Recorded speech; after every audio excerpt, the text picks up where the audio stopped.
didn't know that your wife Did got this. urinated on and then found this out in court. It's a lot. Could you handle that? But let me tell you, not only because he had left, he was in the back of the court, and then he went. I think they took up to like a back room. But the girl, you know, Diddy's all the kids. Diddy kids are there, Yeah. right? So his daughters are there.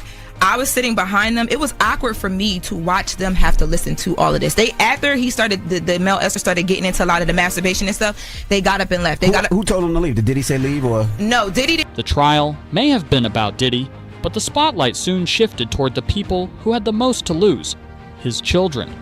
For months, they stayed silent, but now their voices, letters, and quiet courtroom moments are changing everything. The story begins with an incident buried inside a lawsuit, a recording session gone wrong. Allegations suggest a young woman resisted advances while tequila flowed, and music associate Lil Rob accidentally caught audio of the struggle. The clip, whispered about in filings, connects to a broader case.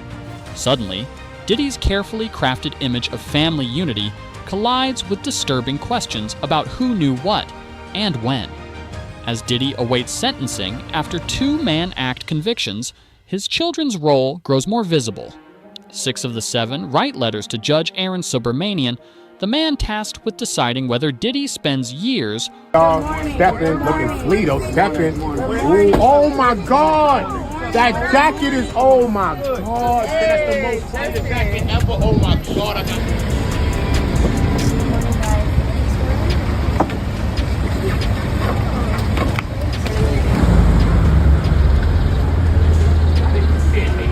or decades behind bars. Each child paints a portrait of a devoted father. Justin Combs, 30, acknowledges his father's mistakes, but describes him as an anchor who taught resilience.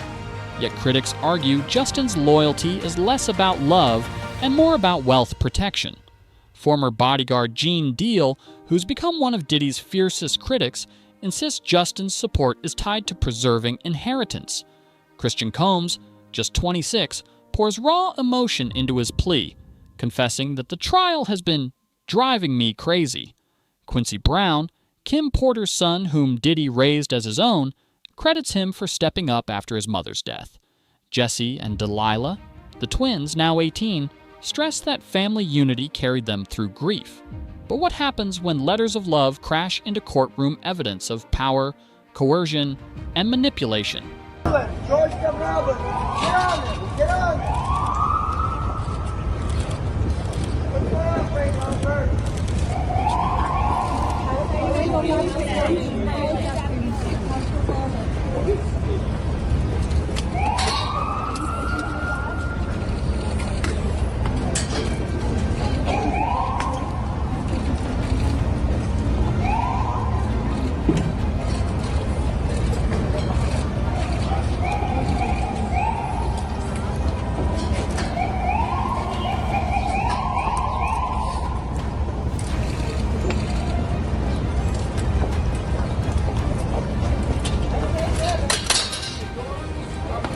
How you doing today?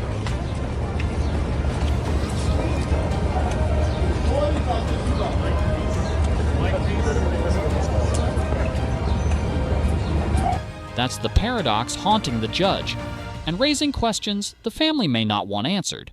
Diddy's lawyers are scrambling, trying to shave down years into months, and maybe, just maybe, get him home before the year ends. The defense files a bold request, 14 months max, arguing Diddy has already served most of that time.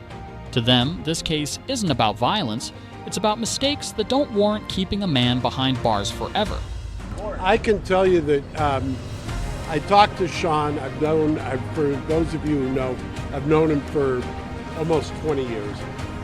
And he's thankful, he's relieved, and he thanks the jurors. I think the jurors did what jurors do, which is... But prosecutors don't see it that way. Under the Mann Act, transportation crimes are legally defined as violent offenses. That technicality alone is enough to lock the door shut on bail. There's so much buzz around the Diddy trial, but what exactly is he charged with, you might be wondering? Well, one is racketeering by conspiracy. That's a very serious charge. It actually has a maximum life sentence attached to it. But what does it mean? Well, under the RICO statute, the government can prosecute organizations for their participation in a crime. Here's where that evidence around the so-called freak-offs might come into play. Then you've got sex trafficking, another very serious crime. What's it mean? Well, soliciting or harboring or getting someone to involve themselves in commercial sex acts without their consent. Fraud, force, intimidation could all be used there as well. Then you've got the third crime. You've got transportation for the purpose of prostitution, moving someone to engage in commercial sex act. Doesn't have to be for money. It could be in exchange for something like a career move or affection of some kind or anything else. The prosecution, they have the burden of proof here, and they will at all times, to prove every element of all of these different charges. And if they can meet that burden, Diddy faces life in prison if convicted of all of those charges. What do you think is going to happen? Behind the scenes, TMZ leaks whispers of negotiation. Could the government cut a deal? Skeptics doubt it, especially after Diddy was already denied a $1 million bail offer early in the case. I had a literal front row seat with a clear view of Combs. His eyes widened, his mouth open. He looked at his attorney. He appeared to be in shock. I think they were in there thinking he was going to walk out that door today. But the judge said that there were no exceptional circumstances here, that all the reasons that Combs' team had cited were personal reasons, to be there for his family, for his kids.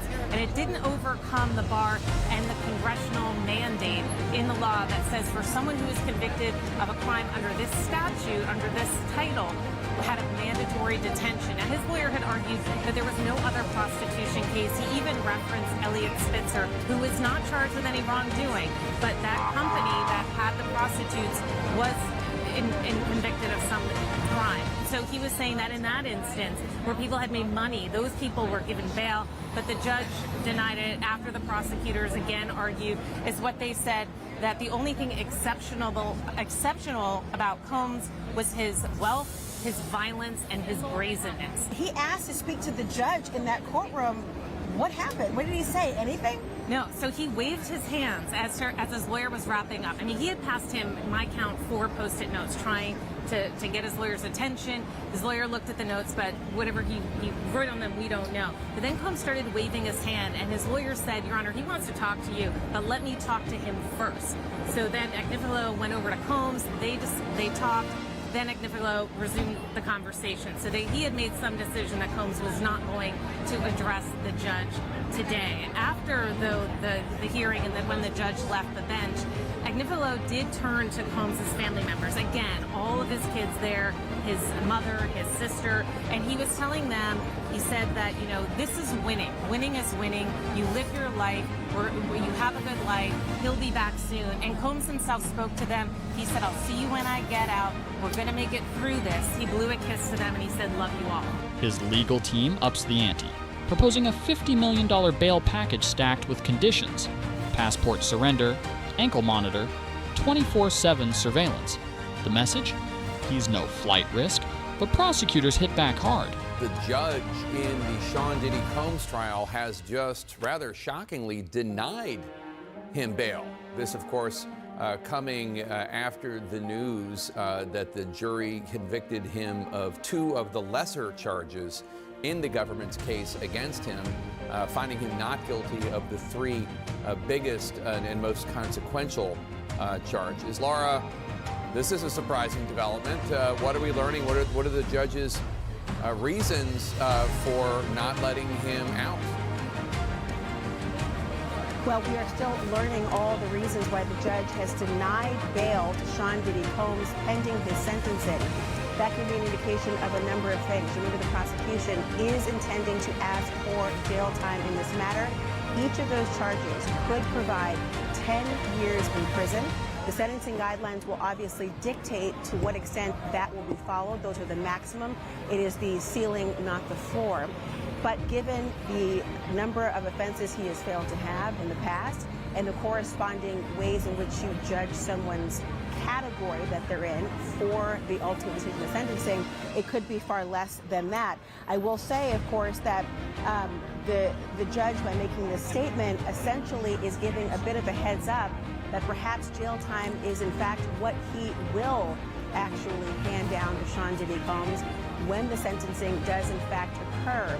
I will also say that this indicates that the judge believed that there were no conditions of release that could have been met that would have satisfied the court in terms of whatever pending threat there may have been to the society or the witnesses or victims in this case, that as alleged, and that the conditions of release, including a passport being removed, no access to a flight, living in places other than New York, all these things could have been a part of it. They remind the court that Diddy's reputation wasn't built on choir practice. They cite decades of accusations, from the infamous freak-off parties to footage from a 2016 hotel incident. Too old for charges, but powerful in narrative. The burden shifts back to Diddy.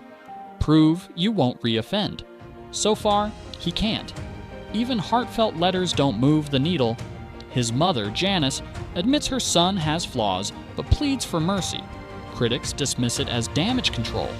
Judges don't hand out bail based on emotion, and this judge, he's not budging. By the end of summer, the verdict is clear. No bail, no deals. The October sentencing looms like a guillotine, and every legal maneuver is starting to look like a last-ditch prayer. Just when people thought the focus was solely on Diddy, his sons crash into the spotlight, dragged in by lawsuits, music, and controversy that feels ripped out of a script. Starts with Justin Combs. A woman files a lawsuit in Los Angeles, accusing him of luring her in with a fake job offer. What followed, she claims, was mistreatment and coercion that lasted through an entire weekend. The timing couldn't be worse. It lands right as his father's trial hits its most dramatic climax. Meanwhile, Christian King Combs decides it's the perfect moment to drop a new project, a 7-song album. One track, bluntly titled Diddy Free, immediately sparks outrage. Kanye West is even credited as a producer, but instead of boosting credibility, the project raises eyebrows. Critics call the lyrics childish, provocative, and, worse, clueless, given the family's reality. Industry voices sneer, labeling Christian a prankster, not a gangster. Then comes a viral clip. Christian, wild in the streets, his entourage hyping him up like nothing's wrong. The internet notices. Fans wonder, how can the sons act like this while their father faces the fight of his life? Some critics say they're celebrating too soon after avoiding RICO charges. Former bodyguard Gene Deal even blames Christian's loose mouth for triggering the FBI raids, pointing to a reckless comment that allegedly tipped off investigators. Federal sources confirm they've been monitoring the sons online for years. And then there's the family optics. Diddy flashing smiles with Stevie J while the sons flaunt wealth on Instagram. Narcissism, critics say, is what keeps putting them all at risk. By the end, the picture is ugly. Lawsuits, erratic behavior, questionable lyrics, and whispers that Diddy himself might even be leaking dirt on his own kids to shield himself. Whether true or not, the damage is real. The sons aren't just in the headlines, they're echoing their father's mistakes step for step. Every empire has a shadow, and in Diddy's story, that shadow has always been his mother, Janice Combs. For decades, she stayed on the sidelines, carefully styled in glamorous fur coats, rarely speaking. But now, she's back in the headlines, and the allegations cut deeper than anyone imagined. Rolling Stone unearths stories of the early days, wild parties, where Janice wasn't just present, but allegedly a participant in what insiders call freak-offs. A lawsuit filed by a woman identified as D1 accuses Janice of misconduct, suggesting she didn't simply stand by, she played an active role. Even more explosive, court papers claim she helped shelter millions of dollars under her name, shielding her son's assets from lawsuits. Critics now argue she wasn't a victim of her son's chaos. She was part of the machine that kept it running. Eyewitnesses say they saw Janice at private gatherings, blurring the lines between parent and enabler. Former bodyguard Gene Deal goes further, alleging an unsettling closeness between mother and son. He recalls a disturbing night when both received IV drips after a marathon party session. That wasn't motherly, he said bluntly. Even darker memories resurface. Diddy allegedly once slapped Janice during a heated fight. Gene claims he confronted him afterward, stunned at the disrespect. Still, Janice stayed silent, a bystander in a storm of abuse. The new documentary, Diddy, The Making of a Bad Boy, digs even deeper. Childhood friend Tim Dog Patterson describes how wild behavior was normalized in their home, setting patterns that echoed into adulthood. Jaguar Wright and even Suge Knight back these claims, pointing toward early family dysfunction as a root cause. And looming behind all of this is Clive Davis, Diddy's powerful mentor. Accusations swirl that Clive protected Diddy, just as others claim he shielded Whitney Houston from hard truths. A viral clip shows Clive dodging Diddy questions, his silence louder than words. Rumors even suggest an intimate relationship between them. Whispers that place Janice and Clive as hidden pillars of the empire. What happens when the shadow finally steps into the light?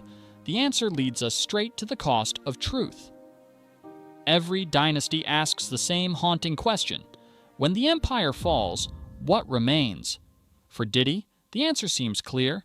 Scandal has become his legacy. The new documentary reframes his childhood not as a tale of resilience, but as the root of dysfunction. Janice's presence at wild parties, her alleged role in financial shielding, and Gene Deal's disturbing accounts of mother-son clashes all paint a picture of a foundation built on chaos. What once looked like ambition now feels like inevitability. The family letters, meant to soften public opinion, do the opposite. Justin and Christian are slammed for leaning on the family name, while lawsuits against both drag their reputations through the mud. Social media debates rage. Are the children victims trapped in a generational cycle, or willing enablers reaping benefits from their father's empire? Rolling Stone fuels the fire with exposés linking Janice directly to freak-offs.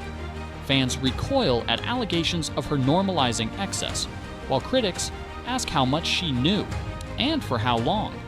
The cycle of dysfunction appears generational, with violence, silence, and complicity repeating like a curse. But the anger doesn't stop at the Combs family. Industry veterans point fingers at Clive Davis, elevated Diddy, and allegedly protected him. His refusal to answer questions feels to many like guilt by silence. Jaguar Wright's relentless testimony sharpens that perception, sparking talk of cover-ups inside powerful music networks. Legal experts admit the family's pleas won't change Diddy's fate. His convictions may be limited to the Mann Act, but critics highlight the bigger picture. Cassie's first lawsuit cracked the dam, and every new claim since has washed away another piece of his reputation. Now the empire crumbles under its own weight. What Diddy once built on glamour and power is remembered not as triumph, but as a cautionary tale, a dynasty collapsing beneath the truth it tried to bury.